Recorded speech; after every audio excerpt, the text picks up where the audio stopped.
Lorsqu'on l'a opéré,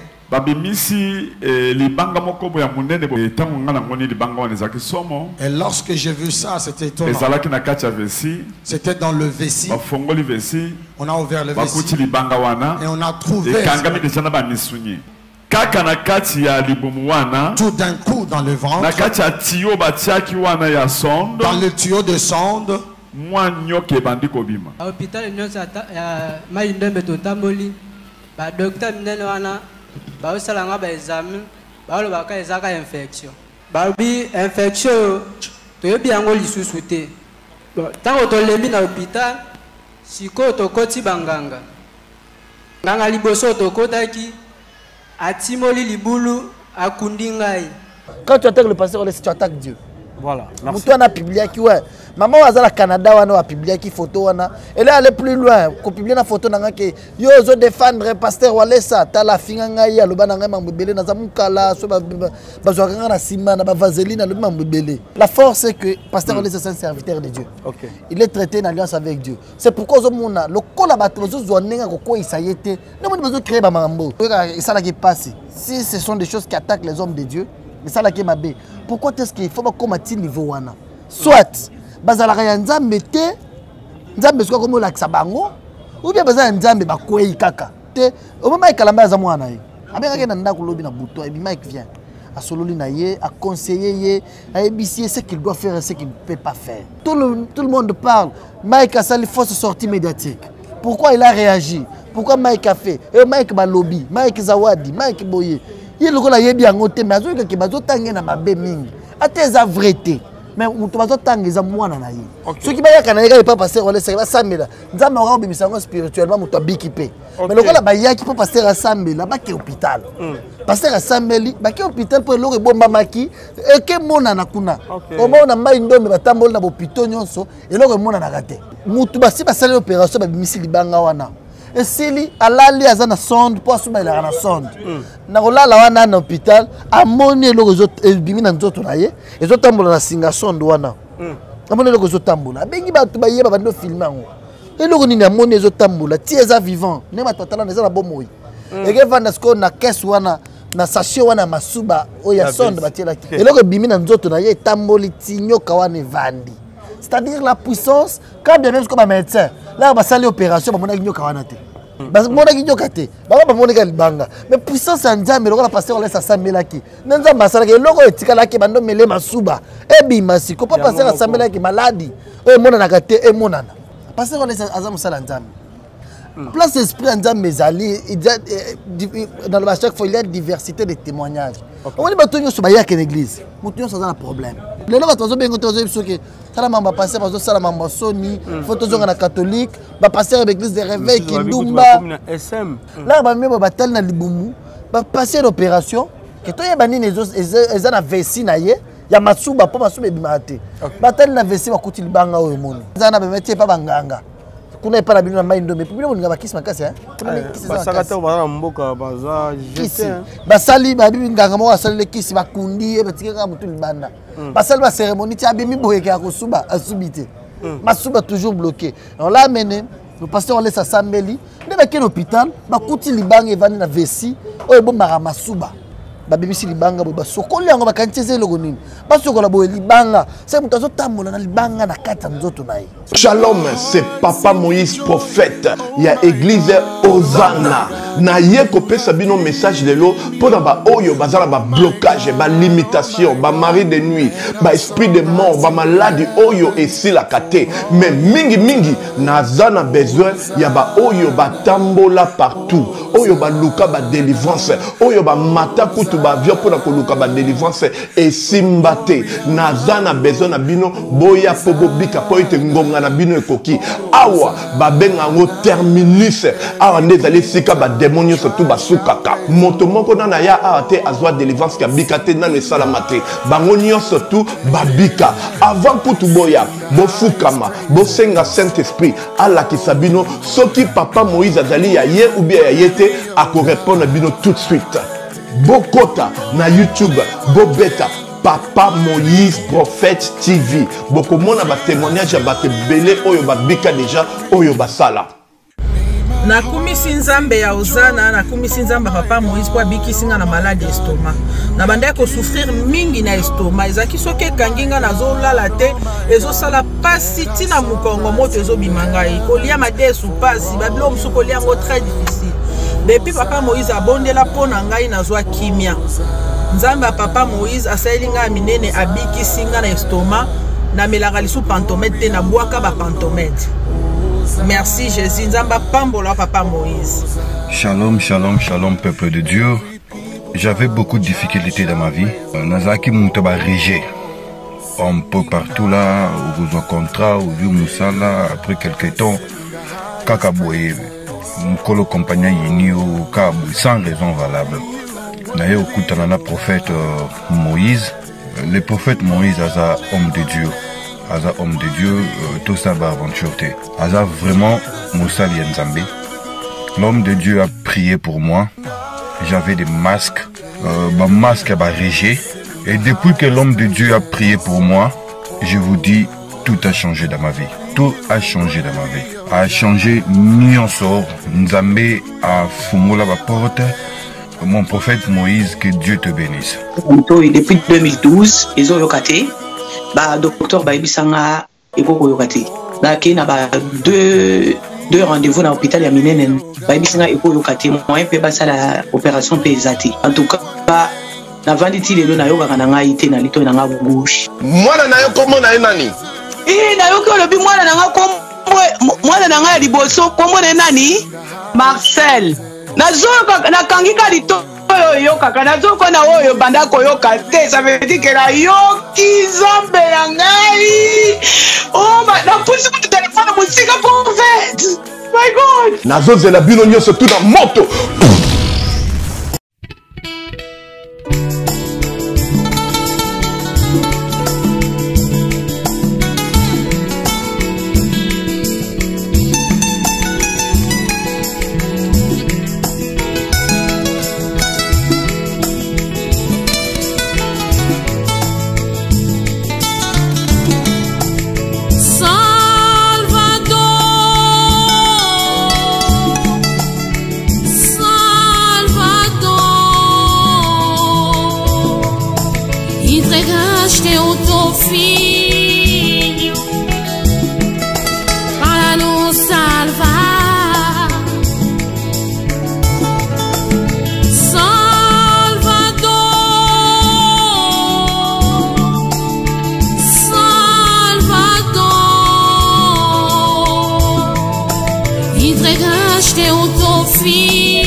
Na minha vida só sofrimento, vem me socorrer. Fortalece o meu Deus, fortalece o meu Senhor na minha vida. Tô perdida.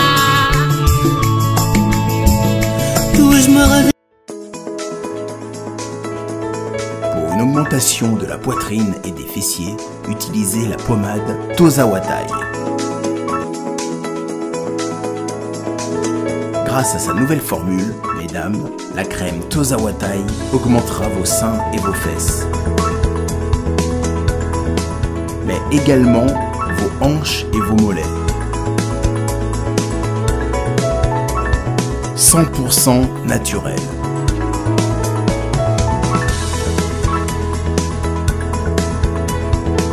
Cette pommade sera également efficace pour les hommes car elle augmentera et vous rallongera votre pénis.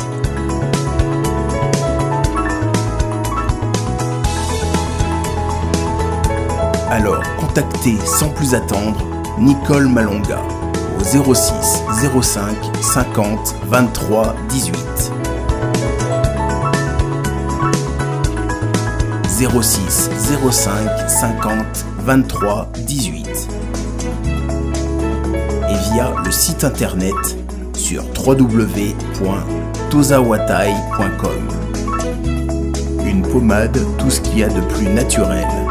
Voilà, très chers amis internautes, vous avez suivi et vous avez compris que bah, miracle et Salema na mosala na nzambe katina elangana bomoni oyo ndeko mobali abimisi libanga na nyoka na kati ya nzoto na ye grâce ya pasteur Claude Kabundi Walesa. Claude Kabundi Walesa, donc évangéliste na biso. Donc nzambe asali ba miracle minene na kati wana. Alors je crois bien Maramba Boye todo senga na kati betonga salemaka ke to yaka na ba bobar to yaka na ba querelle to yaka na ba désarroi ba zizani na kati etonga na nzambe to nango vraiment pour saté. Alors papa j'ai dans tozani awa zali moko ya ba bazali pemeni ya papa Claude Kabundi Walesa. Alors toko solo la na ye to yeba e salemaki ndengi na fait ndeko wana ya mobali babi misali banga na nyoka auti wapi ndenge boto landa na début ya émission na biso. L'homme de Dieu, tu bien bongo plus. Mbote d'abord, na banda la biso et puis outi libanda ya mboka. Donc libanda disons, il y a ville Kinshasa, outi Lushi et pas wapi ba toto ya Katanga bazali. Donc voilà, en fait outi kuna ko sala nini na Lubumbashi. Merci beaucoup déjà. Bonjour à tous qui nous regardent. Merci na bande Nyonso. Ya Lubumbashi, j'ai passé un bon séjour. Merci, c'est que Mwamba. Merci à toi, merci à Michel Mukendi de Kenya Airways. Merci à pasteur Camille Mboko de Golgotha Télévision. Merci à mon petit Junior, Master Jules Kahn à Lubumbashi. J'ai passé un bon séjour. Merci à Quina. Ça a été bien. Donc, il y a juste un pasteur Walesa, tu as bénéficier chaque jour. Tu sais, dans les RTNC, dans les chaînes de Golgotha, dans les Faya, dans les chaînes de télévision, mais pasteur Walesa, total à les réseaux sociaux. On se pose des questions. Papa Oyo Zanani. Comment est-ce que mon corona est bimi boye à côté de ma main sanitaire là tu vas sac à l'obinzambe malade des awapi tout le monde paye un message à l'obinzambe et puis corona aux ala dépouiller force nango nzamba longoli yango ko tika loko la malaria loko la kosu normal et ça les mipé muto yana message à chef de l'état nzamba et puis ce qui a lukinga été akufa pasteur nini boye ayé pas makamwa pe chef de l'état lukié bakutani basololi liwe longwe. Tout le monde a un coup d'état raté. Non, c'est un véritable serviteur de Dieu. Il y a un salle moi tour à la chaîne à la télévision dans Lubumbashi. C'est Peli Makasi. Mon le boko anzambe, mon bena, bandemi que Dieu existe. C'était ça la mission. Il y a notre déplacement. Tu vas au sala bongo prochainement au Kenayope, tu place mon sousou. Tu vas Jérémy, tu vas Tadi. Ouais, journaliste passé beto bando seulement ba déplacement bongo pour ma na ke ba place mosusu ba tozana posa nzambe oyo ba utaka de partout na poto ba yaka awa na Congo na Kinshasa ko luka pasteur Walesa po nzambe na ye asaleli bango makambo ou soit po nzambe na ye asaleli bango makambo ba tusu ba zape kuna photo koma to laksi bango ke distraction oyo ezali lelo na ba réseaux sociaux ba tu bazol ba komi ko longo la confiance na nzambe par rapport à makambo ezo salema. Non, Dieu existe. Ceux qui battent tous baza mabe, baza ba makioniste, baza no lokuta, oh bato nzamba telemisi baza. C'est pourquoi tu salaki déplacement wana ma maman bonjour moi Yvette. J'ai passé aussi na sala ba moule belé na mona maman na ngate, j'ai passé près de 20 jours avec elle, chaque jour na lera ba so lumba et ça linga bien ma casse. Voilà. Ça c'est bien. Les lots dans la ville de Kinshasa et tu écoutes na miracle nzamba sali et puis Moussali nae Kabundi Walesa. Alors ndeko wana koya netonga akindenge nini? Auti Inongo. À côté na biso kuna. Inongo en Équateur. Ah voilà. Inongo pesa la bande. Inongo te non. Nga mutama Indombe. Toza Inongo wana na mapembe na biso. Ouais. Inongo je sais pas. Est-ce que c'est Équateur ou Indombe?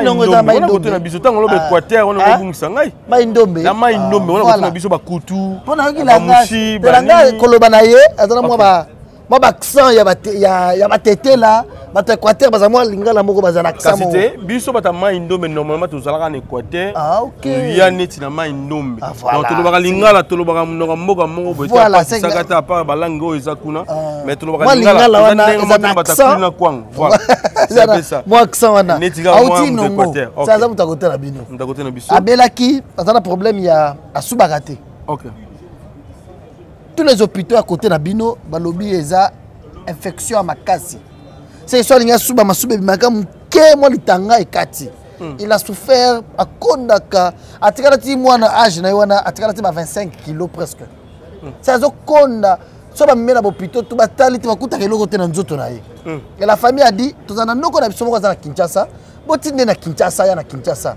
noko totinde ndeko na yo wana sungaye avec 100 000 francs congolais ndimo bazalaki nango aye noko atali alobi me ngai likambo situation boye nako bandela wapi quand même c'est un médecin nako bandela wapi nako sukela wapi mais bon monde ndako nanga ba photo pasteur wale ça ngai na sambela pas pasteur wale ça nazo mona pasteur nanga nzamba wale ça face à likambo il a vu le pasteur wale ça le pasteur a déclaré la parole de l'homme de Dieu un homme qui est établi par Dieu attend le bimouké yo zo mona le za mouké mais maloba wana eza efficacité parce que il a traité une alliance avec Dieu.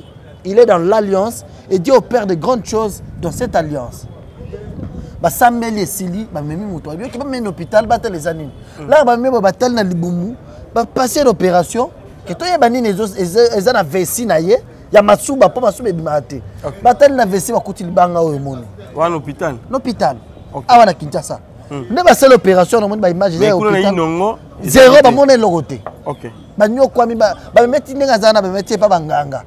Kuna pas la bino na maindo mais puis on nga bakisi makasi hein basakata bana mboka baza jete basali ba bibi nganga mo asali le kisi bakundi e batikaka mutu libanda basali ba cérémonie ti abimi boyeke ya kosuba asubite masuba toujours bloqué on l'a amené le pasteur allait sa sambeli ne ba ken hôpital ba kuti libanga evani na vessi o ebo mara masuba libanga wana munene ba opérer ba bimisi et le médecin et tout le monde ba kamwe ba lobi ezelo koni babimisi libanga bo basokoli yango bakantize loko nini basokola bo libanga c'est mutu azotambola na libanga na kata nzoto na ye so ekota ndenge nini mystique quelque chose mystérieuse libanga est bloqué masuba batu so bazotala biso tamu mutu aza poto aza na difficulté makasi bazoke na hôpital bazomona malade te peut-être le comme monde de ténèbres il suffit seulement que comme pas mutu aza connecté donc ça la déclaration pour le ko bomba maki on ezo nyokola nzoto na yo ezo bomba yo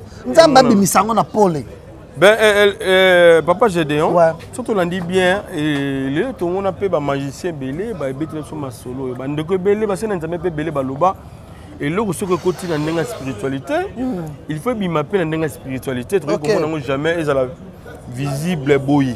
Alors mais libanga on est dans un esprit est-ce que kota qui te monite et si que bimeli tu ko mone comme libanga alors et bimi libanga ndenge et bimi tena maboko pasteur wale ça et bimi na hôpital ben ça dit pasteur wale ça sambeli pour na hôpital bazo mona maladie il y a sambeli pour ba médecin ce que ba mona maladie mais est-ce que bimi libanga normal ndenge on spirituellement et le rezalaki mais ba médecin ba ko mona ngote scolaire ba comme pas mon sala nzambe a sambelite leur assembly azongisi mutu l'hôpital bazongi na hôpital et le ko bino bozo luka bomona tiki nini malade neza na nzoto eza malade ebomba maki ce ko ba fongoli yango par la prière et bimi monani nde ba docteur ba opérer c'est-à-dire la force de Dieu puissance nzambe c'est que et le ebomba maki wana o contact spirituellement il ne fallait pas babimisango spirituellement parce que ba memaki en hôpital ceux qui ba yakana yaka pas passer wala c'est ba samela nzambe ora babimisango spirituellement muto bikipe mais le gars ba yaki pas passer à samela ba ke hôpital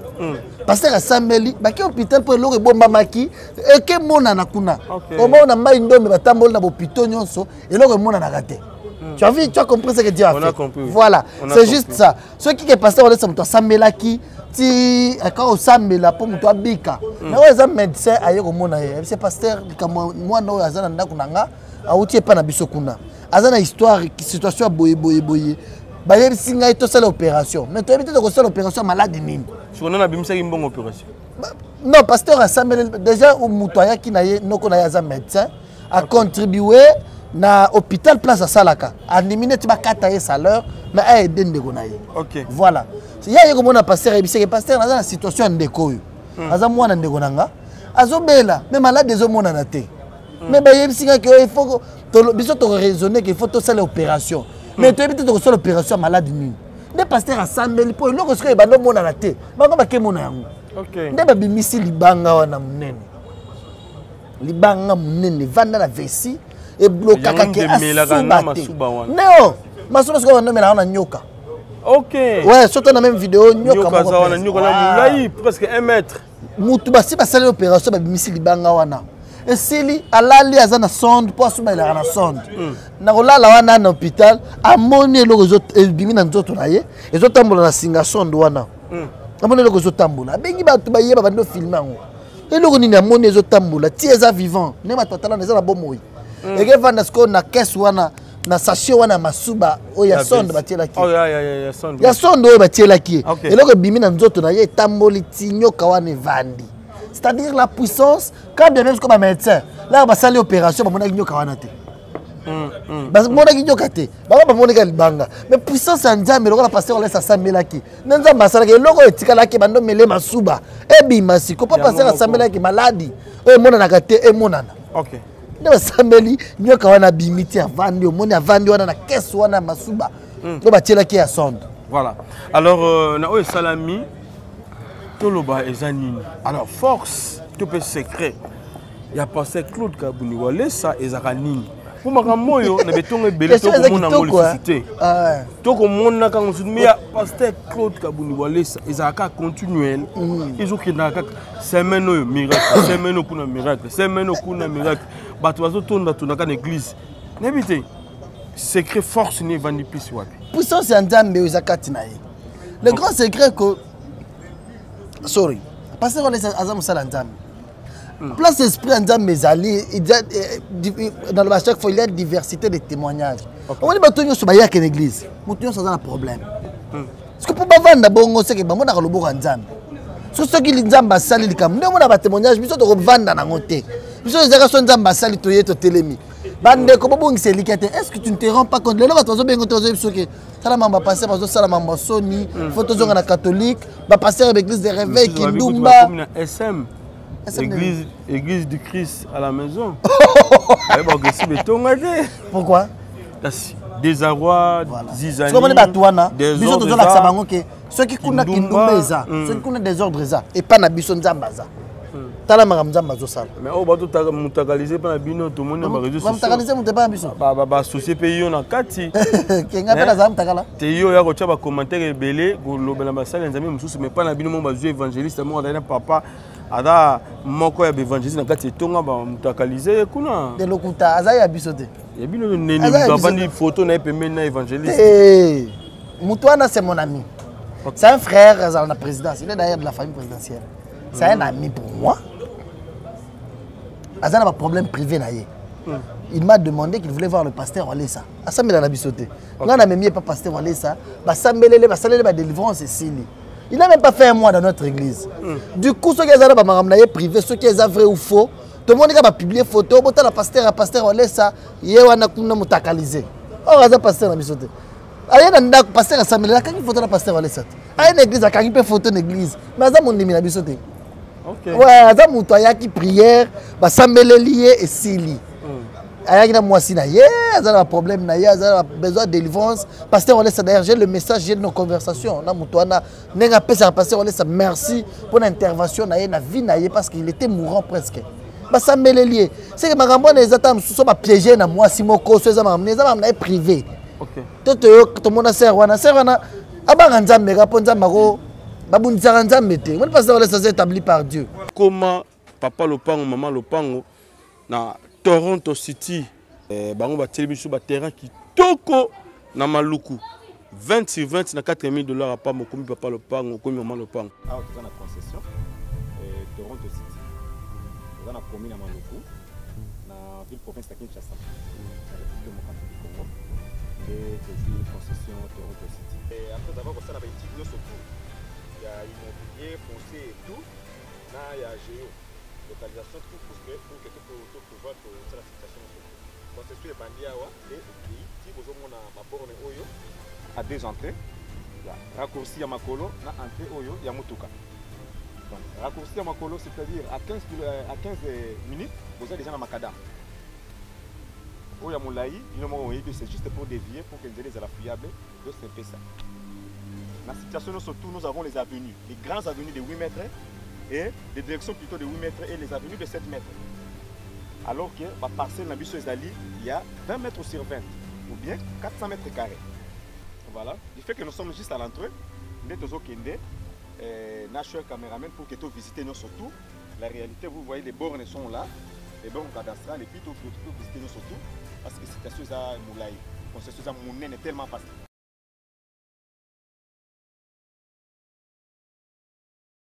Shalom, shalom à vous les enfants de Dieu. C'est bien moi votre frère, le pasteur Israël Nash. Je vous salue au nom de Jésus. Je suis précisément à Kinshasa. Naza responsable à Ophelina. Jésus est mon papa. Naye liboso na bino pour na représenter bino bana o bozomo na bilili pe ba difficulté tozanango.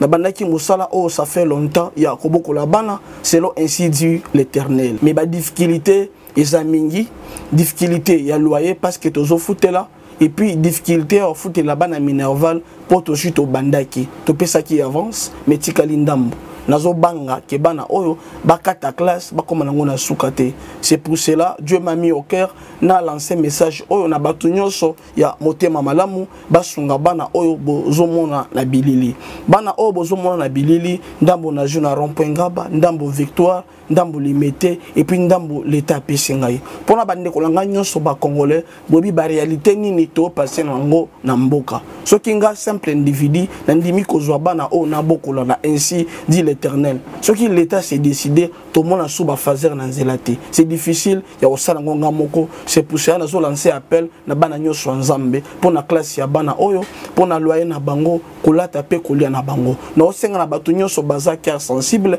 pe baza na motema kosunga ba sunga biso pe ba salisa biso toza na commune ya Kalamu quartier Kauka référence ya monene tukangami na université Kimbangiste avenue comme nango eza Marin numéro 16 numéro de téléphone na biso pona bato balingi ba contacter biso pona ba détail mosusu eza plus 243 89 72 32 229.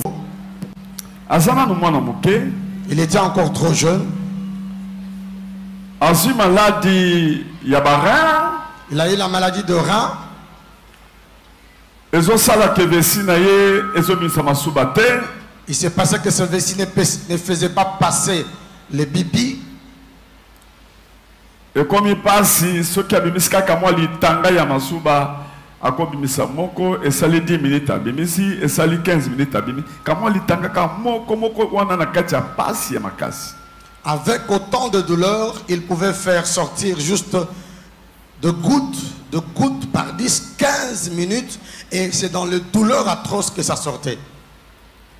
Mais douleur wana ko sala ke abandi ko bella makasi bakeina ye pa banganga ba kotise na sa mabele ba conduire de façon que malade wana sera bazo sala ba cérémonie. Ces douleurs étaient tellement atroces qu'il a fallu qu'on l'amène chez les féticheurs. Il a été mis sous la terre, amené à faire des trucs de sorte à ce qu'il soit amené à la guérison. Basali nyonso esimbite. On a tout fait, ça n'a pas tenu. Mais Mais son oncle qui est avec nous ici à l'église, il est médecin. Et c'est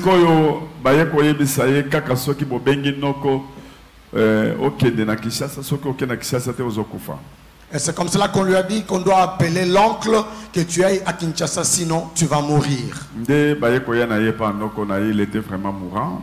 Et c'est comme cela qu'on l'a amené chez son oncle. Tout en étant mourant, c'était vraiment la mort. Il avait trop maigri et c'était la mort.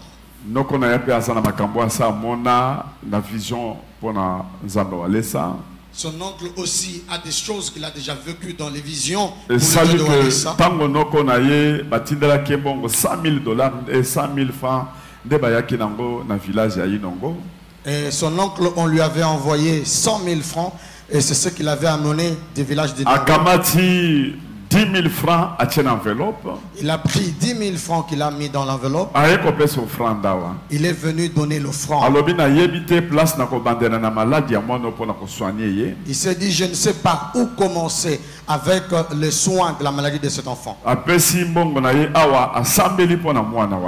Il a donné son argent et il a prié pour l'enfant.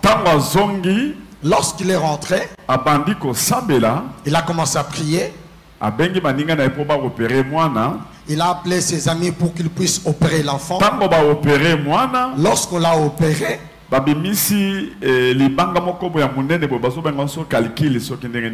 ils ont sorti des calculs dans son corps.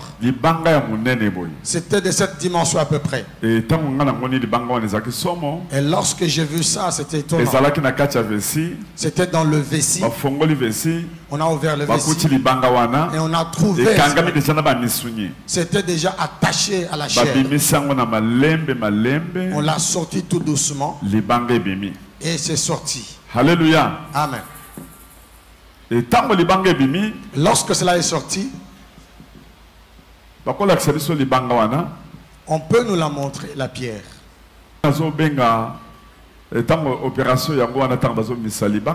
Là, c'est l'opération lorsqu'on était en train de sortir les calculs. Il est là, les calculs. Il est là. Donc, vous pouvez voir que c'est une pierre. Mais spirituellement, c'est une autre chose. On l'avait placé là-bas pour empêcher de sortir. Et tant lorsqu'on a sorti la pierre,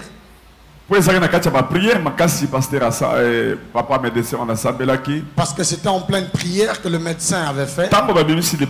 Lorsqu'on l'a sorti, on a mis le garçon sous les lit. On l'a placé les sondes pour que les urines puissent passer dans la poche telle que...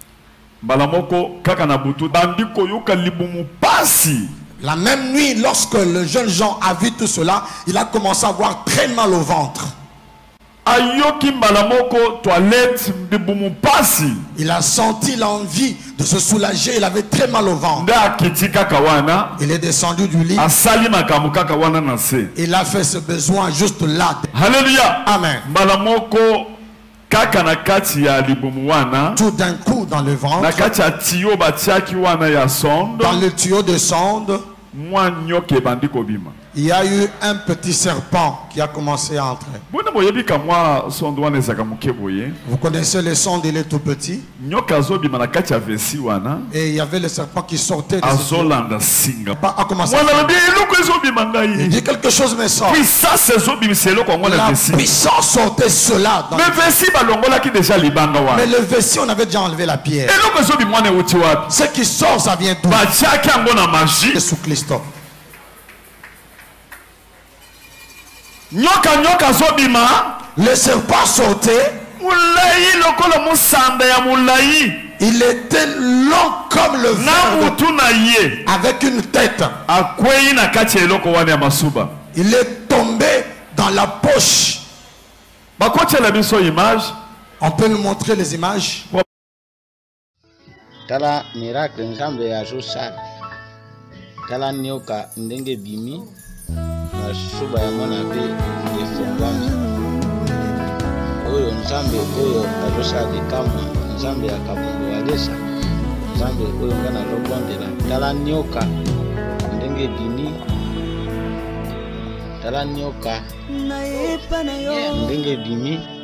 Tala ndoki baje alinga sala kati na mwana. Nzambe oyo aza nzambe. Nayebi ke nasaka mosala oyo napesaka baaction de grâce natiaka ngo na maboko na nzambe au nom de Jésus-Christ. Nzambe akabundu alesa oyo tozokondela aza nzambe. Nzambe akabundu alesa oyo tozokondela aza nzambe. Aza nzambe ya miracle. Tala nyoka ndenge bimi au nom de Jésus-Christ. Tango ozwaki maladi bakendaki na yo wapi? Ba hôpital nyonso ya mai ndembe totamboli. Ba docteur minene wana ba osalanga ba examen ba lobaka ezaka infection. Dans tous les hôpitaux d'Inongo, nous avons circulé, on me faisait des examens, on me disait que ce sont les infections. Tango ba osala ba examen ba bi infection toyebi yango lisusu te. Tango tolembi na hôpital siko tokoti banganga. Lorsque nous sommes allés à l'hôpital et on n'a pas pu, nous sommes passés chez les féticheurs. nganga liboso tokotaki atimoli libulu akundi ngai. Chez le premier féticheur, on a creusé un trou et on m'a fait entrer. Etikalika ya motu libanda azuba bougie atumbi na moto abando sopelanga neloni. On m'avait mis dans le sol, seulement la tête était restée, on a allumé des bougies et l'eau de bougie, on commençait à me les verser sur le visage. Il m'a dit tel que je fais ça, tu n'es plus malade.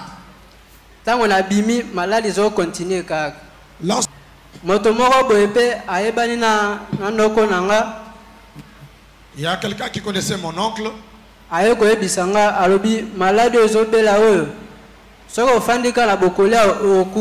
est venu me dire, tu vas mourir si tu restes ici. Amen, Église. Amen. Me disant, je suis sur la moto, tel que je suis là, je n'arrive pas à uriner. Je suis mourant et je voudrais arriver à Kinshasa. Mais Kinshasa il m'a dit qu'il venait avec la maman et l'oncle. Moi, je leur ai dit, la vie à Kinshasa est difficile. Venez seulement avec une seule personne. J'étais très touché à partir de sa maladie. Et moi, j'ai porté sa maladie spirituellement.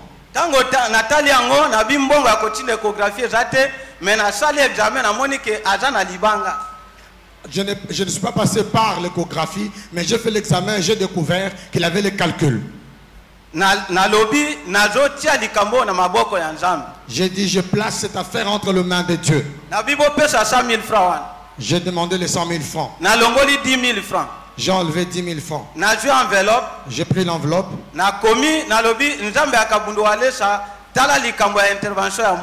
J'ai écrit sur l'enveloppe disant, Dieu de Kabundu Alessa intervient pour le problème de cet enfant. J'ai fait entrer l'enfant dans la maison. Je leur ai dit, je ne sais pas comment vous êtes venus.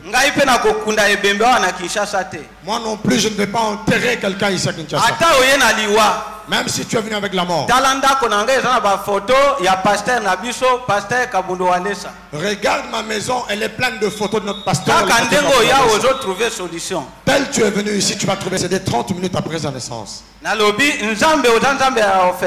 J'ai dit, Dieu, tu es le père des orphelins. Nous avons fait l'intervention. Libanga oyo babengi calcul vésical. Libanga ngoyo bande. Libanga okobeta mona se yango. Après l'intervention, nous avons sorti ces calculs que vous voyez. C'est vraiment une pierre. Santé nationale puissante chez Dr Cathy Munga. Comment sœur Cathy Munga, nazali naturothérapeute. Nazali kosunga bandeko bazali na bokono ndenge na ndenge au moyen de plantes naturelles. Bandeko bazana ba problème ya ba hémorroïdes interne tout comme externe, infection urinaire, prostate, azoospermite, obota ezalité, rhumatisme, nerf sciatique, gouttes, règles douloureuses, glaucome, vision floue, motopathie intense, sinusite. Awa nazana kati ya laboratoire. Awa ndebisika na sechaka ba plante banzete ba makasa ya ndenge na ndenge depo na nga yango yo esika na salaka ba formule na ba solution na nga. Merci na équipe mobimba ya maison chez Cathy, en particulier Joyce Bolaba. Quand tu attaques le pasteur, tu attaques Dieu. Voilà. Mutu ana publié qui ouais. Maman wazala Canada wana wa publié qui photo wana. Elle est allée plus loin. Ko publier na photo nanga ke yo zo défendre pasteur Walesa ta la finga ngai ya loba nanga mambebele na zamukala so bazwaka na sima na ba vaseline na loba mambebele. Nzamba limbisa ye. Voilà. Ouais, nzamba limbisa ye. Tous on a secret na biso et puis force. La force c'est que pasteur Walesa c'est un serviteur de Dieu. OK. Il est traité en alliance avec Dieu. C'est pourquoi le col bato zo nenga ko isayete. Ne mo bezo créer ba mambo. Parce que on est en avant na ce qui na bi. Tala muta pamba za mutazana Walesa te ba salebo. Ce que so ya solo mutazana Walesa. C'est qu'ils a fait les lots. Walesa lo ba mama mukaya mais botala. Bobika pour mutakalisation non e bimate et puis ma bena non e bimé belete mukoleke bima bandimi na tuba ko kenda. Biso to za pemé na muto azotamona oba. Biso to tamola na muto azotamona oba nzambe. Toza obligé kozala miroir na ye. Ouais. Voilà, ça c'est bien. Pour terminer, des arrois, Zizani et Kotile Nakatonga. Papa Claude Azali OEP, Azali Mbiaka na Marambo, Azali Mpaka, parmi eux Mpaka P, hein. So il va un peu moins que Paka. Papa n'a pas ça dans la carte. Paka ça veut dire quoi? Donc, moi Mukolo, assis un peu dans Moussala ya Bonzambe. Oh mais na ba Moïse Mbi, na ba Mike Kalambai, na na moi liboso. Papa ça m'a Mbiaka te. C'est bon. Pose une question à Yokaka. Makambo ezoleka. Ya ba Peniel, maman papa pasteur Denis Lessi. Alors, papa na biso Claude azolo banini. Pasteur on laisse déjà na yebisaka yo. Azana WhatsApp te, azana Facebook te, ayeba mamusele na réseaux sociaux te. De bouche à l'oreille quand même. Yo to betelier. Neta ko be engagé da boni biloko na bina bia papa mikolo réseaux sociaux mankiona. Ah ni na bia to boni prophétie mo ka mo bo esali bo to sekisi. Mais faut la série na vidéo là ça pas. To la série pété mais ya mutakala to la série été. OK. Ouais, ya mutakala to la série été. Mais ngako zo yango na tali na bia vidéo mo bimi ya mutaza mutakala boy et puis le temps on tire la kaweka et ça là qui passe. Si ce sont des choses qui attaquent les hommes de Dieu, et ça là qui m'a bé. Pourquoi est-ce qu'il faut pas combattre niveau wana? Soit bazala ya nzambe te nzambe siko comme la bango ou bien bazala nzambe ba kwei kaka. Et bien pe ozala makasi ko sala propagande propagaka ba vidéo mitakala o pasteur akwei bozela bongo mikolo réseaux sociaux za bongo. Et ça la kaye mabe ouais bien boza bongo bozo sala ka boyo kake pasteur telle vidéo ne bimi ale bobeti maboko bobandi ba analyse na bino.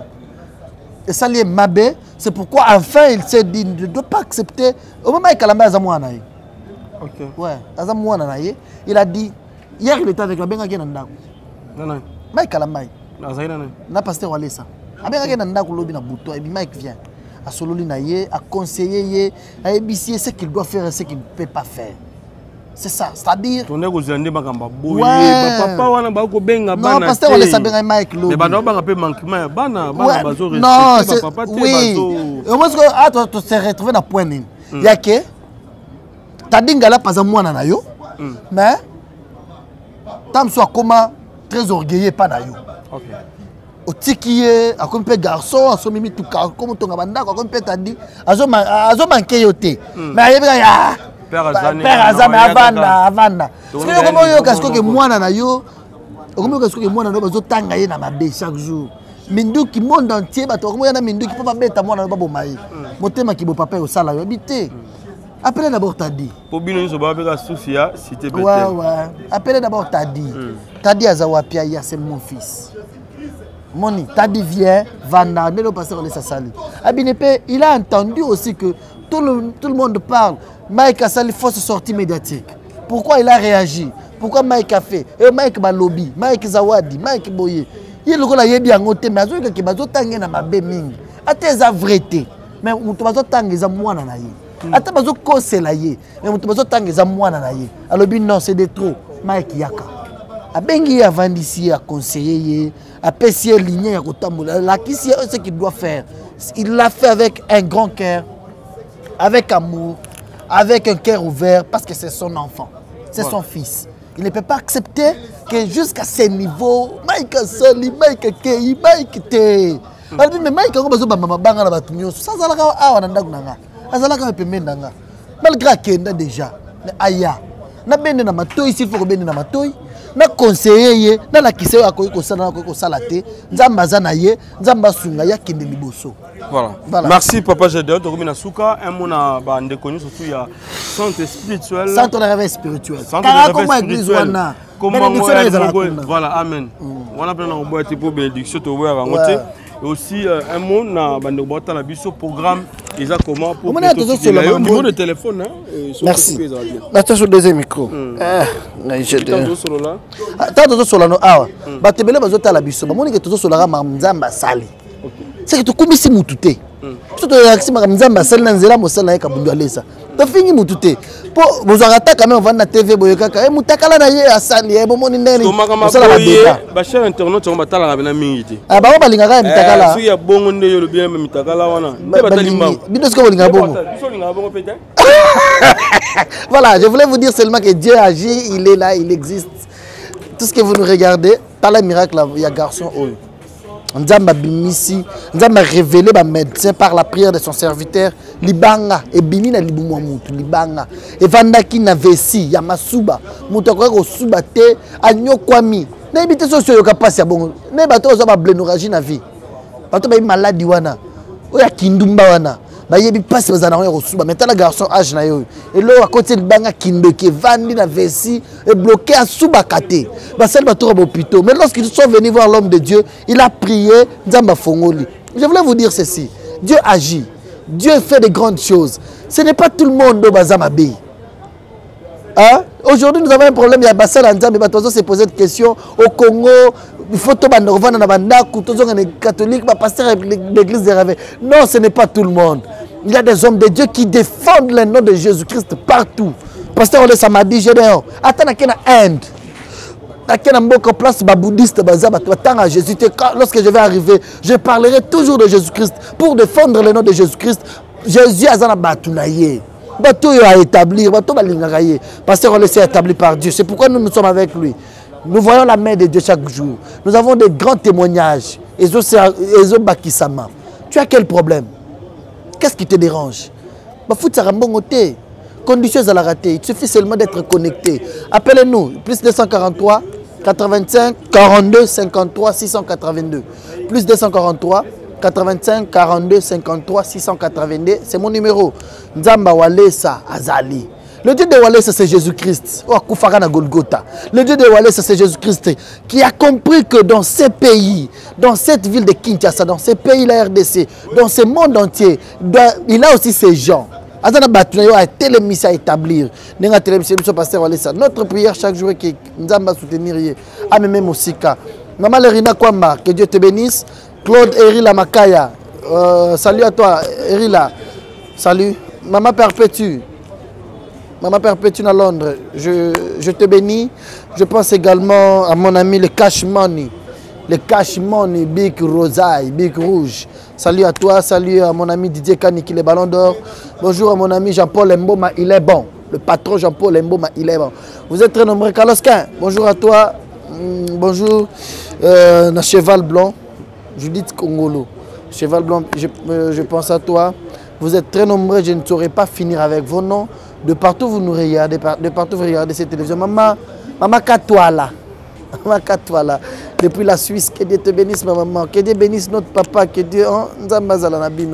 Je vous aime beaucoup. Moi c'est votre frère, votre fils, votre ami. Gédéon du ciel. Vous avez besoin de nous, n'hésitez pas. Plus 243 85 42 53 682. C'est notre numéro, ils en ont opérationnel. Abonnez-vous aussi sur notre nouvelle chaîne Chance Télévision. Chance TV. Vous pouvez aussi suivre à chaque fois les nouvelles, les actualités, les vidéos de ce que Dieu fait avec son serviteur, l'évangéliste Claude Kabundi Walesa. Que la main de Dieu soit sur vous. Que la main de Dieu veille sur vous. Que Dieu vous bénisse tous.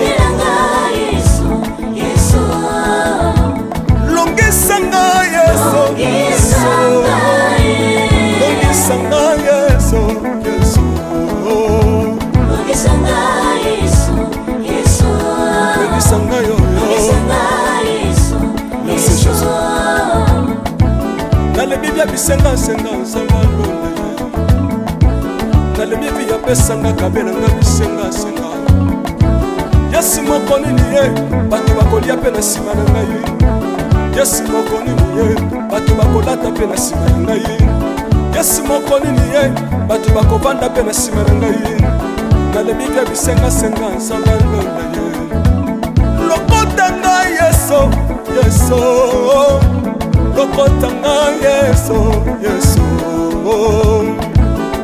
lokotanga Jésus kotika ngai te lokotanga yo tombola ngai Yesu tombola ngai Yesu tombola ngai yo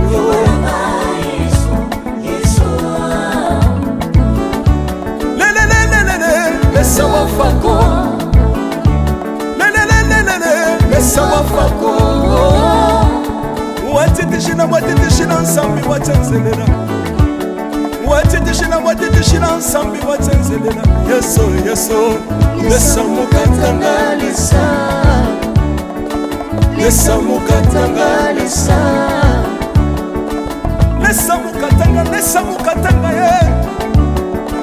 Lesa mukatanga lesa Alléluia Chiro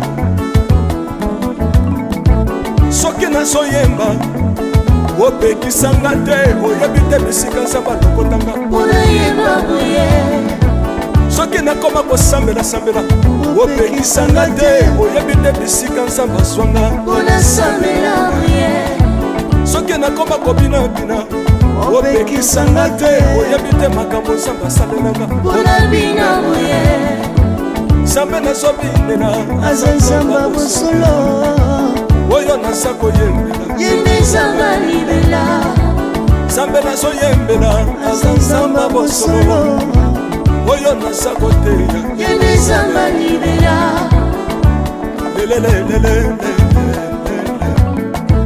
Nalingi mobalo yo